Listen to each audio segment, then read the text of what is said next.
નમસ્કાર, સીએનબીસી બજારના મની મેનેજરમાં આપનું સ્વાગત છે. અને મની મેનેજર એટલે તમારા નાણાંના ચોક્કસ આયોજન માટે અપાતું માર્ગદર્શન. હું પ્રીતિ દલાલ આપ સૌનું સ્વાગત કરું છું આજના મની મેનેજરમાં. મની મેનેજરમાં આજે આપણે વાત કરીશું ટેક્સ ફ્રી ઇક્વિટી ઇન્વેસ્ટમેન્ટના વિકલ્પો વિશે જાણીશું. યુલિપ પોલિસીમાં રોકાણ અંગે ચર્ચા પણ કરીશું અને લઈશું દર્શકોના સવાલ પણ. ત્યારે મની મેનેજરમાં આપણે રોકાણના વિવિધ વિકલ્પોની તેમજ તેના પર લાગતા ટેક્સ અંગેની પણ આપણે સમયે વાત કરતા હોઈએ છીએ. તો આજે પણ આપણે ટેક્સ ફ્રી ઇક્વિટીના રોકાણના એક વિકલ્પની વાત કરવાના છીએ. ને આ ચર્ચામાં આપણી સાથે જોડાયા છે ટ્રાન્સેટ કેપિટલના ડિરેક્ટર ઇન્વેસ્ટમેન્ટ કાર્તિક ઝવેરી. કાર્તિકભાઈ, ઘણું સ્વાગત છે આપનું આજના શોમાં. અને રોકાણ તો આપણે કરવા જ હોય છે, પણ એમાં જો ટેક્સ ફ્રી જો મળી જાય તો એનાથી વધારે સારું શું હોય? અને આપણે એ બધા વિકલ્પો જોતા જ હોઈએ છીએ કે કઈ રીતે આપણે ટેક્સ પણ બચાવી શકીએ, સારા રિટર્ન્સ પણ મેળવી શકીએ અને આપણું કેપિટલ ઇન્ટેક્ટ પણ રહે. આ એક હેતુથી આપણે માર્કેટમાં શોપિંગ કરતા હોય છે આપણા રોકાણની.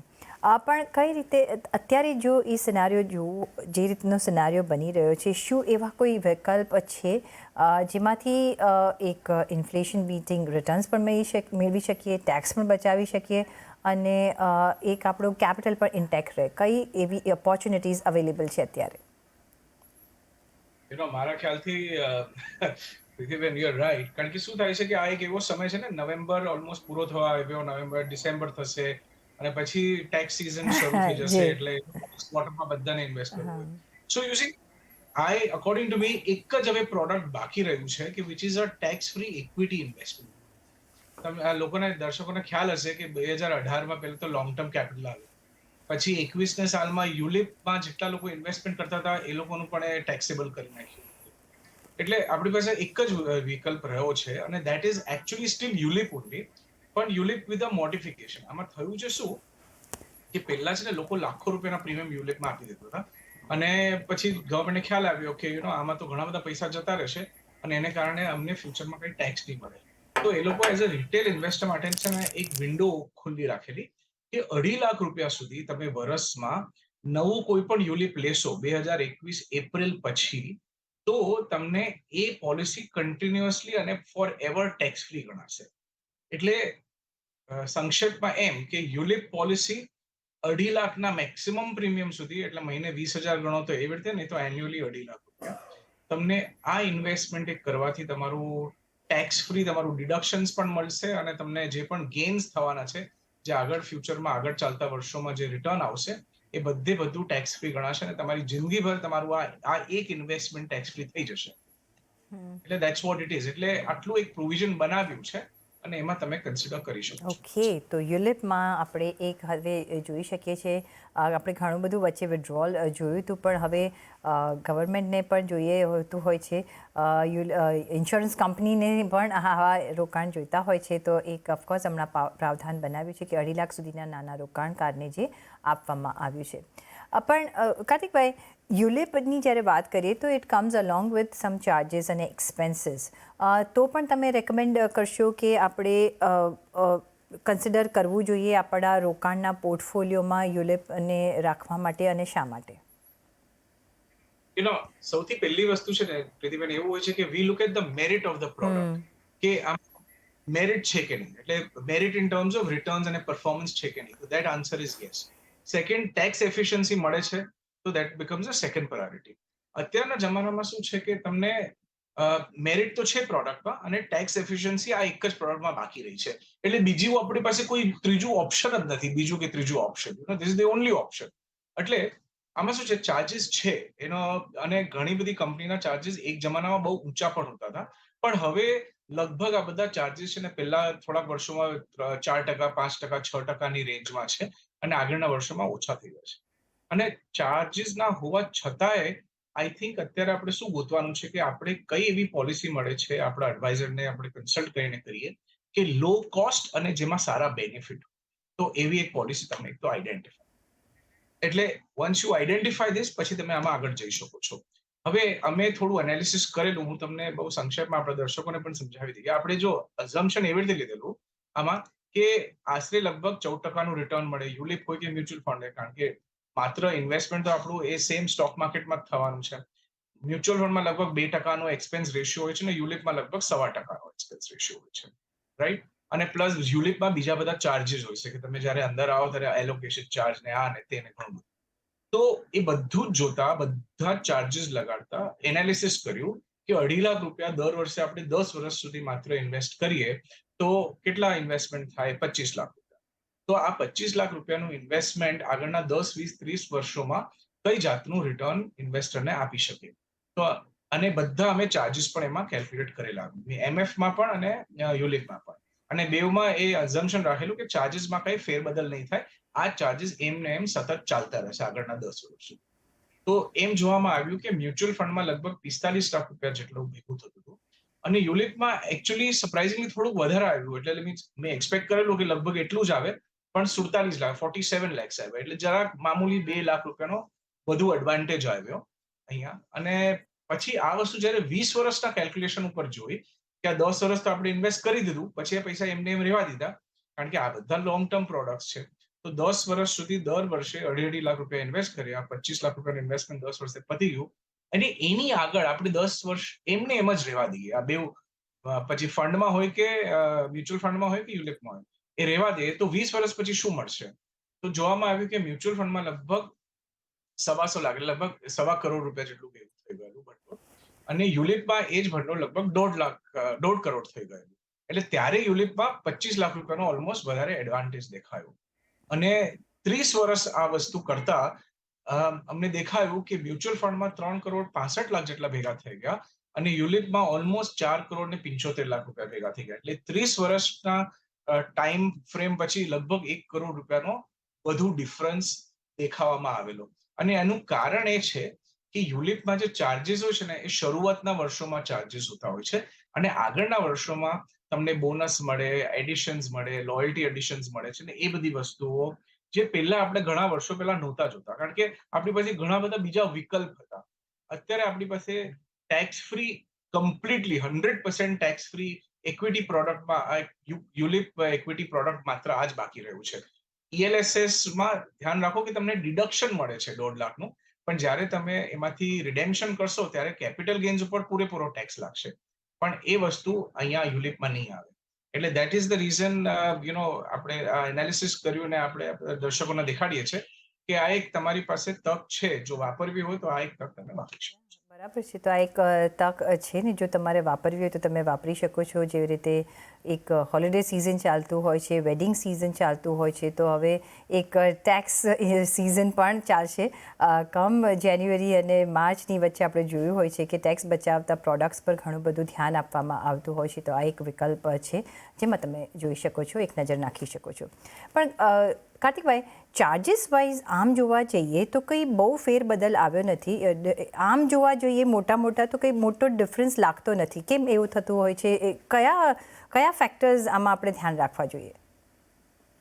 કે આમાં શું છે કે ચાર્જીસ લગભગ સેમ છે, બહુ મોટો ફરક નથી દેખાતો. એમ જોવા જઈએ તો 1 કરોડ રૂપિયા વધુ મળવાનો હોય 30 વર્ષ પછી, તો આપણે વિચાર કે 30 વર્ષ પછી 1 કરોડની વેલ્યુ કેટલી રહેશે, તો એ લગભગ આજના જમાનામાં 30 પૈસા જેટલી વેલ્યુ રહેશે. એટલે મીન્સ 30 લાખ રૂપિયા.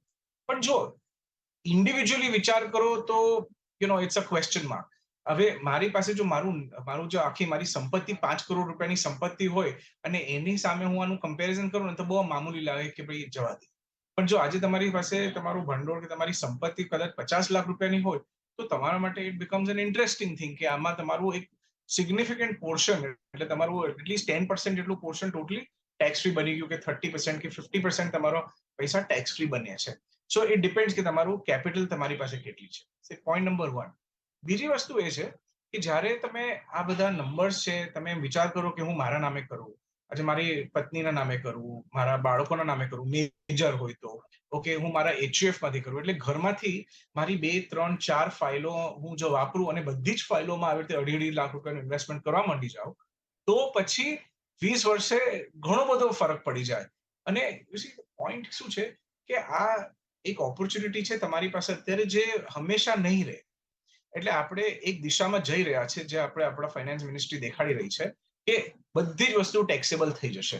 એટલે મને બહુ ઓલું શોખ નહીં લાગે, કે મને કોઈ બહુ સરપ્રાઇઝ નહીં લાગે કે જો નેક્સ્ટ બજેટમાં આને પણ એ લોકો બંધ કરી દે, કે આગળના 1-2 વર્ષ સુધી ચાલવા દે અને પછી બંધ કરી દે. એટલે that's the point that we have to see. So બીજી વસ્તુ હવે બીજી રીતે જોઈએ તો જો ચાર્જિસની વાત કરીએ તો ચાર્જિસ જો નીચે આવશે આગળના વર્ષોમાં તો બે જગ્યાઓથી બેનિફિટ મળશે. બીજી વસ્તુ એમ છે કે આજની તારીખમાં લોંગ ટર્મ કેપિટલ ગેઇન્સ 10% છે. પણ આ વધી પણ શકે છે. જેમ સમય જશે કદાચ 10 ના 12 થઈ જાય, 12 ની 15 થઈ જાય, સરચાર્જમાં ફેરફાર થઈ જાય એટલે ટેક્સ વધી શકે છે. પણ જ્યારે કે તમે આ જો પ્રોડક્ટમાં અત્યારે લોક ઇન થઈ જશો તો પછી આ જિંદગીભર તમારા માટે ટેક્સ ફ્રી રહેશે. કારણ કે ઇન્સ્યોરન્સનો કાયદો એક એવો છે કે તમે જે પણ પ્રોડક્ટમાં ઇન્વેસ્ટેડ થયા આજની તારીખમાં, તો આજની તારીખના જે કાયદા અને જે બધા લોઝ હતા ટેક્સેશન રિલેટેડ એ હંમેશા રહેશે અને તમને ફ્યુચરમાં એ અપ્લાય નહીં થાય. ફ્યુચરમાં નવી પોલિસી લેશો તો એમાં અપ્લાય થશે, પણ જે જૂની પોલિસીઓ તમે લઈ લીધેલી એમાં કોઈ ફેરફાર નહીં થાય. તમને જે બેનિફિટ મળવાના હતા એ તમને બેનિફિટ ચોક્કસ મળતા રહેશે. એટલે આ 3-4 વસ્તુઓ છે. અને જેમ અગેન મેં કીધેલું કે કોઈનો બહુ મોટો પોર્ટફોલિયો તો એના માટે આ મામૂલી વસ્તુ લાગે. પણ જો તમારો પોર્ટફોલિયો નાનો હોય, તમે શરૂઆતના વર્ષોમાં હો, તમે તમારું ભંડોળ ભેગું કરવાની તમારી જર્નીમાં છો, તો એવા સમયે તમે જો આમાં કરો તો તમને ઘણા બધા પૈસા આગળ જતા 20 વર્ષે 25 વર્ષે લાગશે કે આ કરોડ રૂપિયા કે 2 કરોડ કે 4 કરોડ રૂપિયા બધા ટેક્સ ફ્રી થઈ ગયા. અને એક વ્યક્તિના જો આટલા 3 કે 4 કરોડ હોય ને તમે 4 ફાઇલોમાં કરો તો સારા એવા પૈસા તમે ટેક્સ ફ્રી બનાવી શકો છો તમારા. બરાબર છે. તો તમારા ફેમિલી મેમ્બર્સમાં તમે જો આ ડિવાઈડ કરીને રોકાણ કરો છો બધા ફેમિલી મેમ્બર્સ તરફથી, તો એક સરવાળો જો આપણે કરીએ તો એક સારો એવો તમને બેનિફિટ મળી શકે છે અને સારા એવા તમને રિટર્ન્સ મળી શકે છે અને યુલિપ ઓલવેઝ ટેક્સ ફ્રી જ રહેશે. પણ અત્યારે મોકો છે કે તમે રોકાણ કરી લો અને તમારો એક જે જર્ની છે એ લોક ઇન કરી લો. પછી ગવર્મેન્ટનું તો કહેવાય નહીં, ગમે ત્યારે બજેટમાં કંઈ બી લાવી શકે છે. ખાલી આપણે કાર્તિકભાઈ માંગ કરતા આવ્યા છે કે એટીસીમાં થોડી વધારે લિમિટ કરો તો વધારે ફાયદો થાય. પણ એ તો ડિફરન્ટ ટોપિક છે. પણ ઇન્સ્યોરન્સમાં તમારે એક રોકાણ જો યુલિપમાં કરવું હોય તો હજી પણ એક ટેક્સ ફ્રી એવન્યુ બચેલો છે. પણ જ્યારે આપણે ઇન્સ્યોરન્સ પ્રોડક્ટ્સની વાત કરતા હોઈએ છીએ કાર્તિકભાઈ, તો એમાં એક લોંગ લોક ઇન પીરિયડ હોતો હોય છે. એની પણ એક તૈયારી આપણે રાખવી જોઈએ અને એ માઇન્ડસેટથી જો તમારા માઇન્ડસેટ સાથે મળે છે તો જ આમાં રોકાણ કરવું જોઈએ. એકચ્યુઅલી તો છે ને ઇક્વિટી ઇન્વેસ્ટમેન્ટમાં કરવા માટે તમારું માઇન્ડસેટનું મેચિંગ તો સૌથી પહેલાથી થઈ જવું જોઈએ. કારણ કે આ બધા જ ઇન્વેસ્ટમેન્ટ આપણે લોંગ ટર્મ વેલ્થ ક્રિએશન માટે છે. એટલે આમાં એવું હોય છે કે આપણે મિનિમમ તો 5 વર્ષ કરવાના જ છે અને ઓન એન એવરેજ આપણે 10-15 વર્ષ આમાં જો ઇન્વેસ્ટેડ રહીએ, આમાં આપણે હોલ્ડ કરીએ તો આપણે બહુ મસ્ત એક સારું મજબૂત રિટર્ન જોવા મળે છે. રાઈટ. હવે યુલિપની ખાસ વાતો કરીએ તો લગભગ મોટાભાગની બધી જ પોલિસીમાં તમને ફેસિલિટી હોય છે કે 5 વર્ષ પછી તમારી મરજી મુજબ તમારે જે કરવું હોય તમે કરી શકો છો. તમને ના ગમે તો લગભગ તમે પૂરો કોન્ટ્રાક્ટ બંધ કરી દો, આખી પોલિસી બંધ કરી દો અને પૈસા પાછા ઉપાડી લો. That is also possible. અને ઘણી બધી પોલિસીસ તો તમને છે ને અલગ જાતના બેનિફિટ આપે કે તમે 5 વર્ષ પછી આટલું પર્સેન્ટેજ વિડ્રો કરી શકો છો, આમ વિડ્રો કરી શકો છો. એટલે એમ કરતા પણ તમે વિચાર કરો તો તમને લિક્વિડિટી છે. એટલે એક વર્ડમાં કહીએ તો 5 વર્ષ પછી તમને ફૂલ લિક્વિડિટી છે, જે તમને મ્યુચ્યુઅલ ફંડમાં પણ આમે લિક્વિડિટી પહેલા દિવસથી છે, અહીંયા તમને 5 વર્ષથી મળશે. પણ તમારા ટેક્સ જિંદગીભરના ટેક્સ બચી જશે. એટલે ધેટ્સ ધ એ છે ને એટલું બધું પાવરફુલ રીઝન છે કે જેના કારણથી આપણે આને કન્સિડર કરીએ તો સારું. તો આ એક ઇન્ટરેસ્ટિંગ ફેક્ટર છે. લિક્વિડિટી તો આમાં છે, પણ 5-1 વર્ષ અને તમે એની વિચ વેઝ જો તમારે કેપિટલનું અપ્રિશિએશન જોવું હોય તો આપણે એની વિચ વેઝ માર્કેટમાં બી કહેતા હોય છે કે ભાઈ લોંગ ટર્મ ઇન્વેસ્ટેડ રહો. એટલીસ્ટ 7 યર્સની તમે એક 6 to 7 યર્સની સાયકલ રાખો.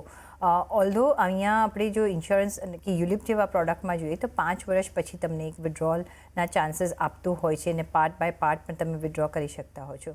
તો આ સ્પેસમાં બીજા કોઈ એવા ઓપ્શન્સ છે? કારણ કે તમે આ એક યુલિપની તો વાત કરી તો હવે આપણું માઇન્ડ થોડું હોય છે કે ભાઈ બીજું બી કંઈ આમાં અવેલેબલ છે. તો એવા બીજા કોઈ એવેન્યુઝ ખરા? આપણે બધી દુકાનોમાં જોતા ને કે કુછ ઓર કલર દિખાઓ, કુછ ઓર આઈડિયા દિખાઓ. પણ એકચ્યુઅલી છે ને પ્રીતિબેન બહુ કંઈ ખાસ ઓપ્શન નથી. ઇક્વિટી બજારમાં ઇન્વેસ્ટમેન્ટ કરવા અને એમાંથી તમને ટેક્સ ફ્રી મળે બહુ જ લિમિટેડ ઓપ્શન્સ છે.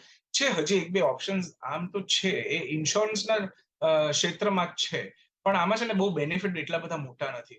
એટલે ટિપિકલી છે ને આઈઆરડીએના કાનૂન થોડોક ટાઈમ ટુ ટાઈમ બધા ચેન્જ થતા હોય છે. હવે એ લોકો એટલે થોડા વર્ષોથી અલાઉડ છે કે જે ટ્રેડિશનલ ટાઈપની પોલિસીઓ છે કે જેમાં તમને 5-6% રિટર્ન મળે છે, એમાં એ લોકો અલાઉ કરે છે 10-20% તમે ઇક્વિટીમાં નાખી શકો. એટલે એમાં થોડોક માર્જિનલ બેનિફિટ થાય, પણ એટલું બધું નથી. હા, કોઈક એવા એ પ્રોડક્ટ્સ છે કે જ્યાં એવા બધા પ્રોડક્ટ્સ છે કે જ્યાં તમે 40% સુધી ઇન્સ્યોરન્સ કંપની એમાં ઇક્વિટી બજારમાં ઇન્વેસ્ટમેન્ટ કરી શકે છે. So that is a little better. પણ અગેન લાઈક આઈ સેડ, બહુ મોટો બેનિફિટ નથી, પણ કારણ કે 40% એક્સપોઝર હોય તો તમે કદાચ એવી પોલિસીઓ કન્સિડર કરી શકો. તો આ તમે જે કહ્યું કે 40% ઇક્વિટી, કઈ રીતે એ હેલ્પ કરી શકે છે? 40% ઇક્વિટી કઈ રીતે આપણને હેલ્પ કરી શકે છે રિટર્ન્સમાં? યસ. સો આમાં શું થાય ને પ્રતિબેન, કે સપોઝ ₹100 આપણે ઇન્વેસ્ટ કરતા હોઈએ, એમાંથી જો ₹40 આપણા ઇક્વિટી માર્કેટમાં હોય અને ઇક્વિટી માર્કેટમાં આપણે આમ ધારીને ચાલો કે આપણે 14-15% રિટર્ન મળે, તો 40% આપણા પૈસા 14-15% રિટર્ન કમાય છે. એટલે લગભગ 5.5% થી 6% ત્યાં રિટર્ન ભેગું થઈ ગયું 40%ના એરિયામાં. અને બાકીના જે 60% પૈસા છે આપણા, એ સમજો 6% કમાશે, કારણ કે એ બોન્ડ ટાઈપના ઇન્વેસ્ટમેન્ટ છે. તો આ સાઈડ ઉપર 5.5-6 અને ઓલા 6-6-36, એટલે લગભગ 3.5% ત્યાં. એટલે એને કમ્બાઈન કરો ને તો લગભગ 9 થી 9.25% તમને રિટર્ન મળી શકે આ બધી પોલિસીઝમાં. એટલે ધેટ મેક્સ ઇટ ઇન્ટરેસ્ટિંગ. પણ આને તમે કોની સામે કમ્પેર કરશો? તમે 100% મ્યુચ્યુઅલ ફંડમાં જો જાઓ અને પછી એમાંથી ટેક્સ ભરી દો, તો એ તો એનીવેઝ તમે 9% થી ઉપર આવશો, એટલે આફ્ટર ટેક્સ. પણ આને છે ને તમારે કમ્પેર કોની સામે કરવું છે? કે ફોર એક્ઝામ્પલ ધારો કે તમે પીપીએફમાં ઇન્વેસ્ટ કરો છો, ત્યાં તમને 7% રિટર્ન છે. તમે સુકન્યા સમૃદ્ધિમાં કરો, ત્યાં તમને 7% છે. અને એ પ્યોર 100% બોન્ડ ટાઈપનું ઇન્વેસ્ટમેન્ટ છે. એની સામે તમે ટેક્સ ટુ ટેક્સ કમ્પેરિઝન કરો, તો ટેક્સ ફ્રી ટુ ટેક્સ ફ્રીના કમ્પેરિઝનમાં તમે પછી એમાં આવી બધી 40% વાળી પોલિસીઓ વાપરો, તો તમારું ઓવરઓલ રિટર્ન 1-2% આજના જમાનામાં બેટર થાય. અને કદાચ 10 વર્ષે એવું થાય કે પીપીએફ ટુ રિટર્નમાં તમને વ્યાજ 3-4% મળે, ત્યારે આ રિટર્નનો જે ડિફરન્સ છે, જે ગાળો છે, એ તમને વધારે સારો ગાળો ખાવા. જી, બરાબર એટલે છે. આ બધા પ્રોડક્ટ્સ 9-9.5%ની રેન્જમાં રહેશે. અને જેમ જેમ વ્યાજ દરો નીચે જશે, એમ આ પ્રોડક્ટ્સ બેટર થતા રહેશે નેચરલી. તો જો કમ્પેરિઝન કરવું હોય તો tax free to tax free કોમ્પોનન્ટમાં કરવું જોઈએ, તો તમને એક ખબર પડશે કે કઈ રીતે યુલિપમાં તમે થોડું વધારે રિટર્ન્સ મેળવી શકો છો. તો આ બધા જ આપણે આસ્પેક્ટ્સ ચર્ચા કરી કે જો તમારે ટેક્સ ફ્રી ઇન્વેસ્ટમેન્ટ જોઈતું હોય તો આ એક યુલિપનો હજી પણ એક એવન્યુ છે જેના તરફ તમે નજર કરી શકો છો, પણ લોંગ ટર્મ હોલ્ડિંગ કેપેસિટી તમારે રાખવી પડશે. એ સાથે જ અહીંયા એક બ્રેકનો સમય પણ થઈ ગયો છે, તો એક બ્રેક લઈશું અને ત્યારબાદ લઈશું દર્શકોના સવાલોના જવાબ. અમારી સાથે જોડાયેલા રહેજો.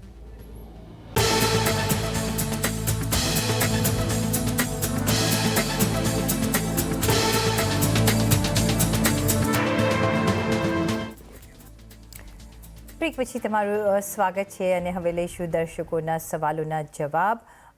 તો પહેલો જે સવાલ આવી રહ્યો છે એ આવી રહ્યો છે વિરલ પંડ્યાનો, ભાવનગરથી એમનો સવાલ આવી રહ્યો છે.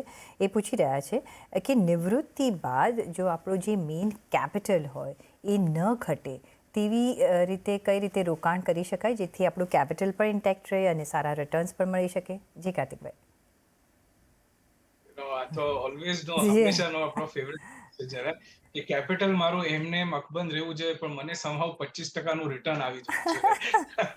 સો અનફોર્ચ્યુનેટલી વિરલભાઈ, તમારા માટે, બાકી બધા દર્શકો માટે, જે તમારે રિટર્ન એ રીતે સમજવાનું કે એક સેફ રિટર્ન હોય અને બીજું એક ગ્રોથ ઓપ્શન હોય. કે તમે ગ્રોથમાં જાઓ તો પ્લસ માઇનસ થાય, સેફમાં રહો તો કઈ પ્લસ માઇનસ ન થાય, પણ પછી તમને વ્યાજ પણ એટલું જ મળે. એટલે તમારી પાસે તમારી પાસે જે વિકલ્પો છે, ફિક્સ ડિપોઝિટ છે, બોન્ડ્સ છે. એટલે તમે ડાયરેક્ટલી બોન્ડ માર્કેટમાંથી બોન્ડ લઈ શકો છો. એમાં તમારું રિટર્ન કદાચ ફિક્સ ડિપોઝિટના 6-7%થી જરા બેટર થઈને 8-9%ની રેન્જમાં મળે તમને. પેન્શન પ્લાન એક બીજો ઓપ્શન છે કે જ્યાં તમે એકવાર પૈસા નાખો તો તમને એ રિટર્ન ફિક્સ રહે અને તમારી જિંદગીભર તમને રિટર્ન મળતું રહે. એટલે એ પણ એક સારો વિકલ્પ છે. કારણ પણ એ છે કે ઇન્ટરેસ્ટ રેટ, વ્યાજદરો જે એવા લેવલ ઉપર છે કે જ્યાંથી મને લાગે છે કે હવે બહુ ઊંચા નહીં જાય, કાં તો લગભગ પતી ગયું છે હવે બેંક રેટ હાઇક્સ, એટલે હવે બધા રેટ નીચે જ જશે. એટલે that's why pension plan also good idea. એમાં પણ કઈ વાંધો નથી. પણ જો તમે ગ્રોથમાં અને તમારે બેટર હજી આનાથી ઓપ્શન જોતું હોય, તો તમારે છે ને હાઇબ્રિડ કોન્ઝર્વેટિવ ને હાઇબ્રિડ એગ્રેસિવ ટાઈપના મ્યુચ્યુઅલ ફંડ્સ હોય છે, એમાં એક પોર્ટફોલિયો બનાવવો જોઈએ. અને આમાં બહુ ડિફિકલ્ટ નથી. 4-5 વર્ષ સુધી તમને કોઈ મદદ કરે, તમારા એડવાઇઝર જે હોય તે તમને હેન્ડ હોલ્ડ કરે, ગાઈડન્સ આપે, અને 5 વર્ષમાં તમને જે પણ પ્લસ માઇનસ થવાનું હોય તમે જોઈ લો, અને એની બાદ કે તમે એમાંથી SWP ચાલુ કરી દો એટલે પછી તમારી બાકીની લાઈફમાં ઓટોમેટિક મોડ ઉપર આ ચાલતું રહે, પછી તમને કોઈ જરૂરત નથી. એટલે એમાં ગ્રોથ પણ થાય, એમાં તમે એક સમયે 9%, 10%, 12%નું પણ ગ્રોથ તમે એક્સપેક્ટ કરી શકો. અને વચ્ચે તમને વધારે પૈસાની કદાચ જરૂરત પડે કે ઈચ્છા થાય કે તમારે કંઈક ફરવા જવું છે કે આ વખતે આ દિવાળીમાં ડબલ પૈસા ખર્ચો કરવો છે એક્સેટ્રા, તો પણ તમે એ બધી વસ્તુ ત્યાંથી કરી શકો. પણ જ્યારે જે સેફમાં વાત કરું તો તમે પૈસા નાખ્યા, તમને તમારું 6, 7, 8%નું રિટર્ન જે ફિક્સ છે એ જ મળશે, એમાં કંઈ બહુ ફેરફાર નહીં. તો ગ્રોથ ના વિકલ્પો જોવા જોઈએ, એવા ફંડ્સમાં રોકાણ કરવું જોઈએ જેથી તમે તમારો એક કેપિટલ જે છે થોડો ઇન્ટેક્ટ રાખી શકો છો. અને સાથે જ હાઇબ્રિડ અને કન્ઝર્વેટિવ અને એગ્રેસિવ મ્યુચ્યુઅલ ફંડમાં પણ તમે રોકાણ કરી શકો. તો ઘણા બધા એવેન્યુઝ છે જેમાં તમે નિવેશ કરી શકો છો. નેક્સ્ટ સવાલ જે આવી રહ્યો છે પ્રવીણ વાનરિયાનો સવાલ આવી રહ્યો છે. એમનો સવાલ છે, એના પર આપણે જો ધ્યાન કરીએ તો સવાલ પૂછી રહ્યા છે કે સપોઝ એમને એ ફૂલ એમનું જે છે ઇન્વેસ્ટમેન્ટ એ આપણને એમણે જણાવ્યું છે. તો પહેલાં હું એ તમને કહી દઉં કે એક્સિસ ફ્લેક્સી કપમાં એ SIP કરી રહ્યા છે. Axis mid cap fund, Canara Robeco flexi cap fund, DSP flexi cap fund, Kotak flexi cap fund, Kotak global innovation fund, SBI flexi cap fund, આમાં બધામાં એ રોકાણ કરી રહ્યા છે 32,000 રૂપિયા પર મંથ. LICની પોલિસી છે 50,000 રૂપિયા પર યર અને ટાટા EIG પોલિસી 3 લાખ રૂપિયાની એમની છે. તો આ રોકાણથી કેટલું કોર્પસ બની શકે એમનો સવાલ છે. તો કઈ રીતનું મેથ્સ બેસે છે આમાં કાર્તિકભાઈ? જો પેલા આપણે ગણિતની એમને જવાબ આપી દઈએ કે જે 30-32,000 રૂપિયા જે મ્યુચ્યુઅલ ફંડ કરે છે અને આશરે આપણે બીજી કોઈ માહિતી નથી આપણી પાસે, પણ આમ માનીને ચાલુ કે 20 વર્ષ સુધી જો આ કરતા રહે તો લગભગ 3 કરોડ રૂપિયા આમાંથી ભેગા થઈ જાય. પણ એક નાનકડી ટિપ્પણી આ બધા મ્યુચ્યુઅલ ફંડ ઉપર કે આ બધા મેક્સિમમ મોટે ભાગે બધા ફ્લેક્સી કેપ ટાઈપના છે, એમાં કંઈ વાંધો નથી, ઇટ્સ અ ગુડ આઈડિયા. પણ આપણે નોર્મલી એવું કહેતા હોઈએ છીએ કે 1 કે 2 ટાઈપના તમે ફંડમાં ઇન્વેસ્ટમેન્ટ કરો અને પછી બધી કેટેગરી કવર કરો. તો તમારે ફ્લેક્સી કેપ કેટેગરી કવર કરવી હોય તો 1 કે 2 ફંડ, પછી તમે લાર્જ કેપ કરો, કંઈક મિડ કેપમાં કરો, કંઈક સ્મોલ કેપમાં કરો. અને એમને એક સેક્ટર ફંડ પણ લીધેલું છે ગ્લોબલ ઇનોવેશન. એવું તમારે સેક્ટર ફંડ લેવું તો પછી તમે સેક્ટર ફંડ પણ લઈ શકો છો. એટલે શું છે, તમારી પાસે 7 થી 8 અલગ અલગ ફંડ્સમાં લગભગ આખું જ જગત કવર થઈ ગયું તમારા માટે.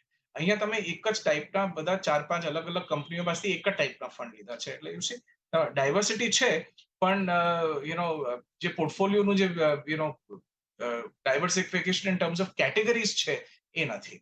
તમે સેમ એટલે લગભગ આ બધા ફ્લેક્સી કેપના તમે પોર્ટફોલિયો ચેક કરશો તો 19-20 થઈને બધામાં સેમ જ આવશે. એટલે તમને વધારે જે વેરાયટી ને જે ડાયવર્સિટી જોઈએ ને એ નહીં. That's one thing.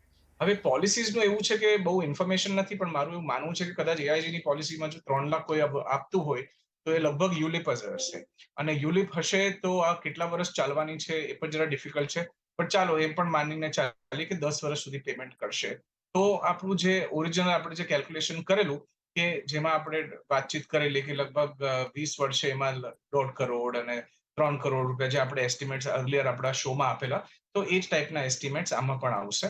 એટલે એમને પણ આ જો 30 વર્ષ સુધી પોલિસી રાખે તો આમાં પણ 3-4 કરોડ રૂપિયા ભેગા થઈ જશે. એ ટેક્સ ફ્રી.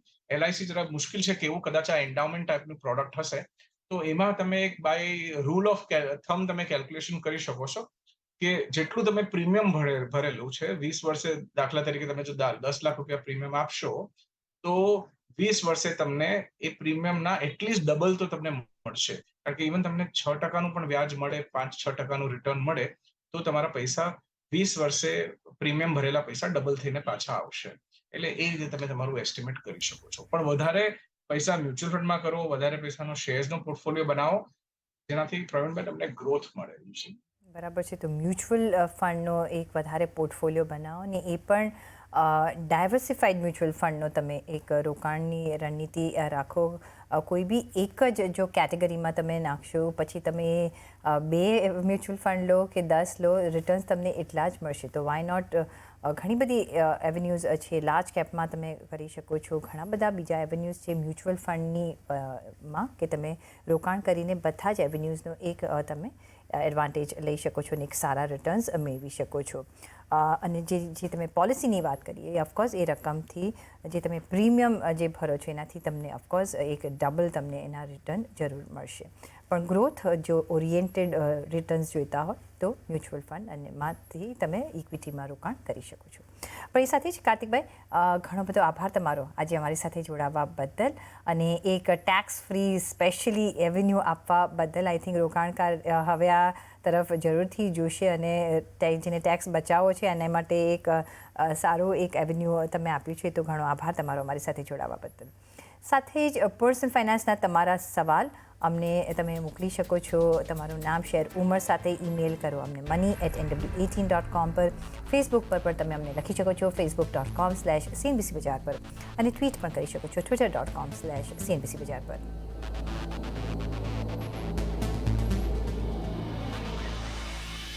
આ સાથે મની મેનેજરના એપિસોડમાં બસ અત્યારે આટલું જ. પાછા મળીશું નેક્સ્ટ એપિસોડમાં. ત્યાં સુધી આપશો રજા. નમસ્કાર.